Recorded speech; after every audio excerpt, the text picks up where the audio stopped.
বলিউডে mister perfectionist Aamir Khan বেশিরভাগ সময় চর্চায় থাকেন তার সিনেমা নিয়ে। তবে ক্যারিয়ারের এই মন্দার বাজারে ইদানিং আমির খান চর্চায় রয়েছেন নতুন প্রেমের গুঞ্জন নিয়ে। বলিপাড়ায় কানাকানি রয়েছে যে সাবেক স্ত্রী কিরণ রাওয়ের সঙ্গে বিবাহ বিচ্ছেদের পর নাকি দাঙ্গাল খ্যাত অভিনেত্রী ফাতিমা সানা শেখের সঙ্গে প্রেমে পড়েছিলেন আমির। এবার সেই প্রেম নাকি গড়াতে চলেছে বিয়ের পিঁড়িতে।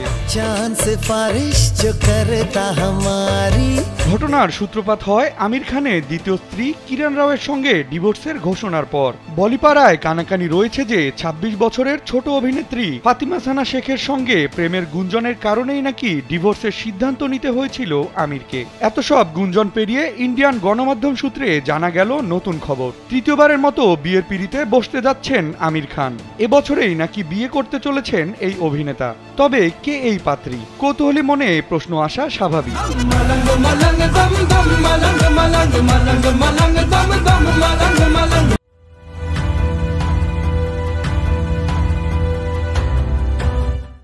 ফিল্মফেয়ারের প্রতিবেদন থেকে জানা যায় আমিরের সেই রহস্যময়ী হবু স্ত্রী নাকি বেঙ্গালুরের বাসিন্দা। জানা গেছে ৫৯ বছর বয়সী এই নায়ক অনেকটাই সিরিয়াস এই সম্পর্ক নিয়ে। ইতোমধ্যে তার পরিবারের সঙ্গেও নাকি সেই নারীর পরিচয় করিয়ে দিয়েছেন আমির। যদিও আমির খানের গোপনীয়তার স্বার্থে সেই নারীর পরিচয় খোলাসা করা হয়নি। তবে বেঙ্গালুরের সেই রহস্যময়ী নারীকে আমিরের পরিবারের সদস্যদের মনে ধরেছে।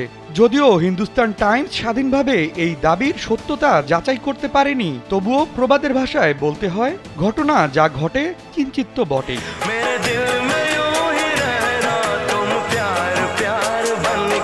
আমির খানের প্রথম স্ত্রী রিনার সঙ্গে বিবাহ বিচ্ছেদ হয় ২০০২ সালে। এরপর ২০০৫ সালে কিরণ রাওকে বিয়ের পর ২০২১ সালে সেই বিয়েও বিচ্ছেদে রূপ নেয়। বিচ্ছেদের এতদিন পরেও প্রাক্তন স্ত্রীদের সঙ্গে সুসম্পর্ক বজায় রেখেছেন আমির খান। প্রথম স্ত্রী রিনা দত্ত হোক কিংবা দ্বিতীয় স্ত্রী কিরণ রাও, দুই প্রাক্তনের সঙ্গেই বন্ধুত্বপূর্ণ সম্পর্ক অটুট রয়েছে তার। অতঃপর আমিরের এই তৃতীয় বিয়ের গুঞ্জন সত্য নাকি মিথ্যা তা সময় বলে দিবে। বিনোদন ডেস্ক, কালবেলা।